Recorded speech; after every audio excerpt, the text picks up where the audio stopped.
আসসালামু আলাইকুম প্রিয় এসএসসি 25 পরীক্ষার্থীরা। তো তোমাদের মধ্যে যে সকল শিক্ষার্থীরা একটা সাবজেক্ট বা দুইটা সাবজেক্ট বা তিনটা সাবজেক্ট বা চারটা সাবজেক্ট বা যে কয়টা সাবজেক্টে তোমরা ফেল করো না কেন, এই সাবজেক্টগুলো যদি তোমরা 26 সালে পরীক্ষা দিতে চাও সেক্ষেত্রে তোমাদের কত টাকা লাগবে এবং তোমাদের কি করতে হবে, একই সঙ্গে তোমাদের আবারও কি নির্বাচনী পরীক্ষা দিতে হবে কিনা বা টেস্ট পরীক্ষা দিয়ে 26 সালের এসএসসি পরীক্ষা দিতে সঙ্গে বোর্ড পরীক্ষা দিতে পারবে কিনা, টোটালি এই একটা ভিডিওর মাধ্যমে তোমাদের জানাবো। বিশেষ করে তোমরা যারা একটা বিষয়, দুইটা বিষয়, তিনটা বিষয় ফেল করছো, তোমরা যদি 26 সালে পরীক্ষা দিতে চাও সেক্ষেত্রে টোটাল তোমাদের কত টাকা লাগতে পারে এবং তোমাদের মধ্যে যে সকল শিক্ষার্থীরা ইমপ্রুভ পরীক্ষা দিতে চাচ্ছে, অর্থাৎ কোনো একটা সাবজেক্ট হয়তো নম্বর কম আসছে, তোমরা 26 সালের এসএসসি পরীক্ষার্থীদের সঙ্গে ইমপ্রুভ পরীক্ষা দিতে চাচ্ছ, সেক্ষেত্রে তোমাদের কত টাকা লাগতে পারে তার একটা ধারণা আমি তোমাদের দিব। তো এটা হচ্ছে বিগত সালের এসএসসি পরীক্ষার্থীদের ফর্ম পূরণের নোটিশ। তো টোটালি আমি তোমাদের পরিষ্কার করে দিচ্ছি। দেখো এখানে তোমরা দেখতে পাচ্ছ পরীক্ষার্থীর ধরন। এখানে নিয়মিত পরীক্ষার্থী, অনিয়মিত পরীক্ষার্থী, ইতিপূর্বে যারা পরীক্ষায় অংশগ্রহণ করেনি এবং অনিয়মিত পরীক্ষার্থী যারা ইতিপূর্বে পরীক্ষায় অংশগ্রহণ করছে।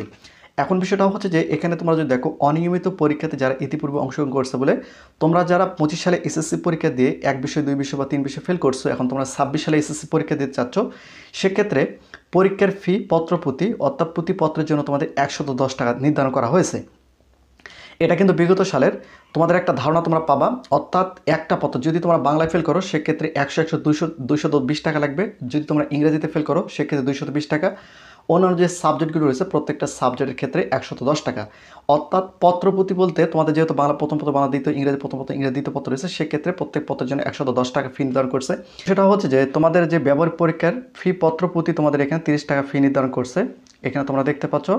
একই সঙ্গে অ্যাডমিট কার্ড, ট্রান্সক্রিপ্ট ফি পরীক্ষার্থী প্রতি এখানে 35 টাকা নির্ধারণ করছে। একই সঙ্গে এখানে যদি দেখো মূল সনদ ফি পরীক্ষার্থীপত্র এখানে কিন্তু তোমাদের দিতে হচ্ছে না। একই সঙ্গে এখানে অনিয়মিত ফি পরীক্ষার্থীপত্র এখানে 100 টাকা নির্ধারণ করছে। আর একই সঙ্গে এখানে বয় স্কাউট এবং গার্লস গাইড ফি পরীক্ষার্থীপত্র 15 টাকা নির্ধারণ করছে। একই সঙ্গে এখানে তোমাদের জাতীয় শিক্ষা সপ্তাহ ফি এখানে 5 টাকা।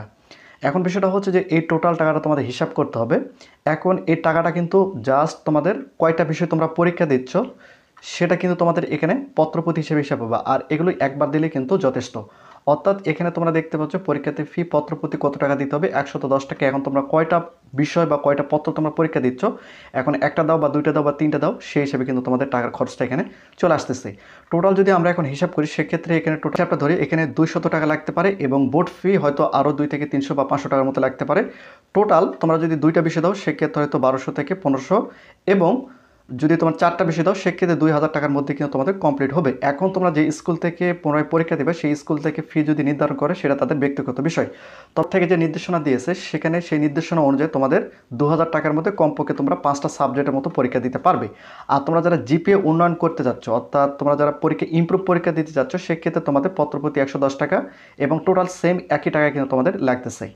তো তোমরা যারা 26 সালে এসএসসি পরীক্ষা দিবে, অর্থাৎ তোমরা যারা 25 সালে ফেল করছো এবং 26 সালে পরীক্ষা দিতে চাচ্ছ, সেক্ষেত্রে টোটাল হিসাবটা কিন্তু তোমরা এখানে দেখতে পাচ্ছ।